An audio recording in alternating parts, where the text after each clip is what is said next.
Nung nakaraan, nagigtas ako ng isda mula sa pet shop at pinakalanan ko siyang Nemo. Sabi ko, kapag umabot ng 100,000 likes ang video, dadalhin ko siya sa Italia. At ayun, umabot ito ng 370,000 likes. Kaya pumunta kami sa paliparan at sinabi ko ito sa babaeng nasa front desk. Dadalhin ko siya sa Italia. Hindi ako sigurado dyan.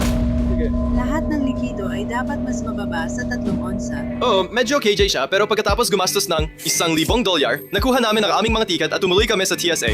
Tapos, ito ang nangyari. Oh, medyo kinakabahan ako na baka hindi nila papayagan si Nemo. Pero sinabi ko na emotional support pet ko siya at sa aking gulat pumayag sila. Habang naglalakad kami sa airport, nakasalubong namin ang aming piloto. Sir, may passport po bang isda? Wala po. Sige po, kadalasan po may passport ito. Oo nga, sa kasamang pala, wala pong passport si Nemo kaya hindi kami nakapunta sa Italia. At sa puntong ito, talagang nalungkot ako pero naging maayos naman si Nemo at tinanong niya ako kung pwede na lang namin iligtas sa mga kaibigan niya dahil hindi naman kami makakapunta sa Italia. Kaya syempre, pumayag ako dahil unti-unti na namamatay ang mga kaibigan niya. Tapos tinanong kayo ng empleyado ng ganito. Tingin mo ba pwede naming bilhin lahat ng...